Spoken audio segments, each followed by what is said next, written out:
I would like to give the DOJ a chance to say they made a mistake and over-redacted and let them unredact those men's names. Congressman Thomas Massie, Republican, Kentucky, moments ago after looking through the Epstein files made available to lawmakers today at the Department of Justice. And they got the files unredacted, at least for the most part. Full panel now. Sabrina Siddiqui, national politics reporter for The Wall Street Journal. Jessica Anderson, former associate director at OMB in the first Trump administration, and Brett Bruen, former director of global engagement at the White House in the Obama administration. Hello to you all. Thanks for being here. Happy Thanks Monday. For having us. Of course. So Sabrina, you have the Epstein files, 3.5 million files that lawmakers today got to go up to DOJ and review what was supposed to be all unredacted, but they say there were still some redactions. Either way, they get information that their colleagues yet haven't seen. And it's a big moment for them. It's a big moment for them. Now, these are just over half of the files that are actually in the federal government's possession, but this is something that lawmakers have been seeking access to for some time now. And, you know, there is going to be preference given to members of the House and Senate Judiciary Committees. After that, the expectation is that all members of Congress will have access to these mostly unredacted files. I think when it comes to whether or not this moves the story forward, you know, obviously it's important to the investigation that's unfolding on Capitol Hill. In terms of the politics, absent a smoking gun, I don't think that it changes anything meaningfully outside of lawmakers being able to tell voters that they are engaging in a thorough and transparent investigation. This is actually one of the few issues where President Trump ranks lower among his supporters with his handling of the issue, but it is also at the same time lower on the list of priorities for voters who are primarily concerned with the economy and cost of living. The rules here, Jessica, no staff allowed, no electronic devices, access to the 3 million files, no access to the files not being made to the public, and lawmakers must give 24 hours notice. So they go in. We saw a little bit of what happened when they come out. What do you expect going forward? Well, I definitely think when they come out, they're going to tell the story of whatever they saw. I mean, the reality is that much of what's in these redacted files, whether or not we see them or they see them and tell us about it, the American people are going to know a lot, because politically, it is advantageous to talk about transparency. It's important to talk about accountability. That's what this Congress, I think, is bringing under Comer's leadership, in particular in the House. So I think we're going to see this play out in the midterms. But I do agree with Sabrina. You know, on the list of things that the voters that we talk to care about, this is in a bucket of like the second basket of things. It's not as high as the economy and it's not as high as immigration. So the Republicans are going to have to play it right for it to really work in their advantage. And I think that's why we're all waiting to see how the Clinton testimonies go. Are you there? I'm not, because one, people understand the Epstein issue in a way that they don't necessarily understand trade policy. They don't necessarily understand immigration policy, but they can understand the exploitation of minors. Second thing is, and while obviously, you know, a lot of these documents, it seems, should be in the public record, it is going to add more pressure. Comments from members of Congress on both sides coming out and saying, I saw something in there that you need to see. That's going to be important, and it's going to continue this pressure on the DOJ to release more. By the way, here was James Comer earlier today.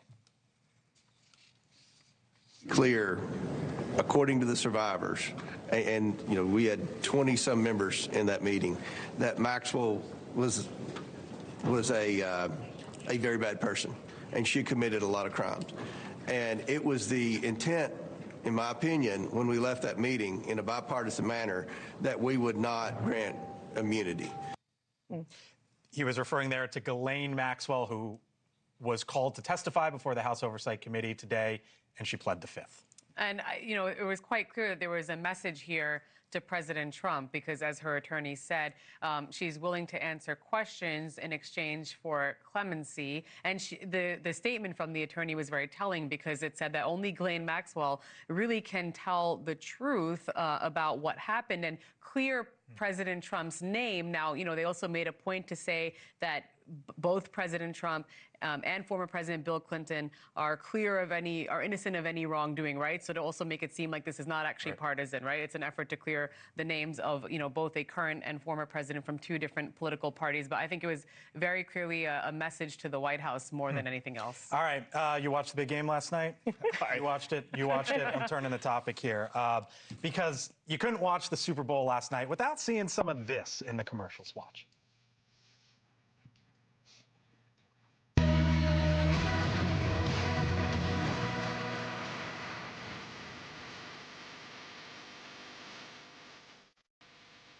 It'll be whatever we want it to be.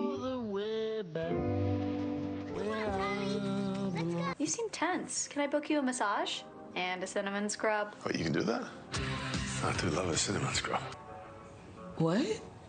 Would you like to make a quick credit check? AI, it is here indeed. And here's why I bring it up. Rob Flaherty, who was the deputy campaign director in the Harris campaign, had a really interesting op-ed in the New York Times over the weekend. And here's what he writes. He said about AI, he said, it is steadily, if quietly, becoming the country's biggest political issue. It won't define this year's midterms, but it will almost certainly define the 2028 elections. You on that wavelength? I am. And here's why I think it matters, is Trump has had this laissez-faire attitude. Let, big tech do what it wants, and he's going to own the problems. And so when people are losing their jobs, when people are facing issues of mental health amongst their children, when data privacy just goes by the wayside, all of this is going to be placed at his doorstep.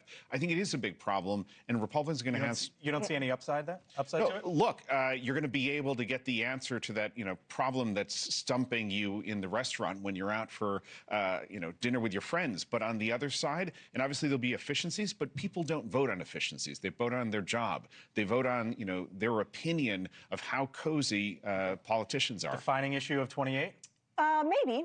I don't think we know that quite yet. I would just say that I don't think most Americans are doomers quite yet in this space, right? We actually see the unlocking of innovation coming out of this Trump administration. I think the challenge, though, is for Congress and the White House not to treat AI in the same way they have crypto.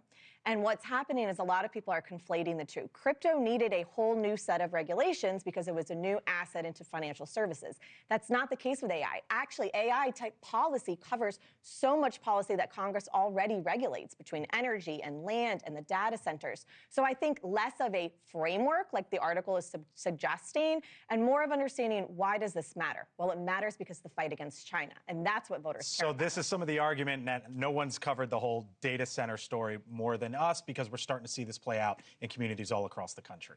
Absolutely. And I do want to go back, though, just on the broader way that Americans view AI, to polling that we had in the Wall Street Journal, showing that about 6 in 10 Americans do feel like it will harm the U.S. economy.